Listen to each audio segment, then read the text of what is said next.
ಸೋನಿಯಾ, ಇದು ರಾಹುಲ್ ಗಾಂಧಿ, ರಾಜೀವ್ ಗಾಂಧಿ, ಇಂದಿರಾ ಗಾಂಧಿ ಹೆಸರುಗಳನ್ನೇ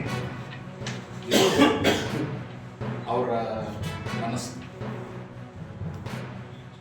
ನಾವು ನೆನಪಿಟ್ಕೊಳ್ಬೇಕು. ಗಾಂಧೀಜಿ ಅವ್ರನ್ನ ಏನಾದರೂ ಜೀವಂತ ಮಾಡಿದ್ರೆ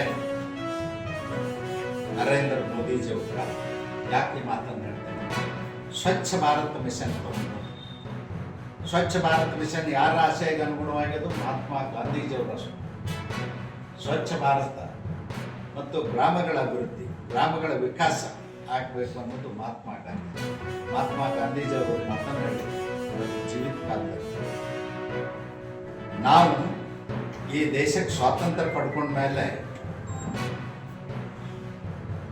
ಈ ದೇಶ ಹಳ್ಳಿಗಳ ದೇಶ, ಗ್ರಾಮೀಣ ಜನರಿಂದನೇ ಆಡಳಿತ ನಡಿಬೇಕು. ಗ್ರಾಮ ಸ್ವರಾಜ್ಯ, ರಾಮರಾಜ್ಯದ ಕನಸು ಮಹಾತ್ಮ ಗಾಂಧೀಜಿ. ಆ ಕನಸನ್ನ ನನಸು ಮಾಡಿದಂಥವರು ನರೇಂದ್ರ ಮೋದಿ. ನಾನು ಯಾಕೆ ಮಾತನ್ನು ಹೇಳ್ತೀನಿ ಅಂದ್ರೆ, ಅವರು ಪ್ರಧಾನಮಂತ್ರಿಯಾಗಿ ಕೆಂಪುಕೋಟೆ ಮೇಲೆ ಪ್ರಮಾಣ ವಚನ ಸ್ವೀಕಾರ ಮಾಡಿದ ದಿವಸ ಹೇಳಿದರು, ಈ ದೇಶದಲ್ಲಿ ದೇವಾಲಯಗಳನ್ನು ಕಟ್ಟೋದಕ್ಕಿಂತಲೂ ಶೌಚಾಲಯಗಳನ್ನ ಕಟ್ಟೋದು ಬಹಳ ಅವಶ್ಯಕ.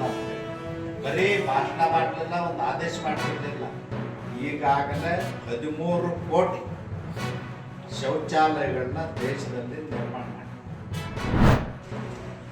ಇಂದಿರಾ ಗಾಂಧಿ ಅವರ ಹೆಸರಲ್ಲೇ ಏರ್ಪೋರ್ಟ್ಗಳು, ಇಂದಿರಾ ಗಾಂಧಿ ಹೆಸರಲ್ಲೇ ಮೆಡಿಕಲ್ ಕಾಲೇಜುಗಳು, ಅದಾದ ನಂತರ ರಾಜೀವ್ ಗಾಂಧಿ ಹೆಸರಲ್ಲೇ ಮೆಡಿಕಲ್ ಕಾಲೇಜು. ಇವತ್ತು ಕರ್ನಾಟಕ ರಾಜ್ಯದಲ್ಲಿ ಒಂದು ನಿಗಮ ಮಾಡಿದ್ದೀವಿ ಬಡವರಿಗೆ ಮನೆ ಕೊಡಲಿಕ್ಕೆ. ಅದಕ್ಕೆ ಹೆಸರೇನಿಟ್ಟಾರ ರಾಜೀವ್ ಗಾಂಧಿ ಹೌಸಿಂಗ್ ಕಾರ್ಪೊರೇಷನ್, ರಾಜೀವ್ ಗಾಂಧಿ ವಸತಿ ನಿಗಮ ಅಂತ ಇಟ್ಟಾರ. ಹಾಗಾದ್ರೆ ಯಾರು ಬಂದಾಗ ಗಾಂಧಿ ಹೆಸರು ಅಳಗಿಸಿ ನಕಲಿ ಗಾಂಧಿ, ಇವ್ರು ಗಾಂಧಿ ಮಂಟಪಕ್ಕೂ ಗಾಂಧಿ ವಂಶಸ್ಥರಿಗೂ ಯಾವುದೇ ಥರದ ಸಂಬಂಧ ಇಲ್ಲ. ಇಂದಿರಾ ಗಾಂಧಿಗಾಗಲಿ, ರಾಜೀವ್ ಗಾಂಧಿಗಾಗಲಿ, ರಾಹುಲ್ ಗಾಂಧಿಗಾಗಲಿ, ಇಟ್ಲಿಯಿಂದ ಬಂದಂಥ ಸೋನಿಯಾ ಗಾಂಧಿಗಾಗಲಿ ಯಾವ ಸಂಬಂಧ ಅಡ್ಡಸರು ಇಟ್ಕೊಂಡಾಗ.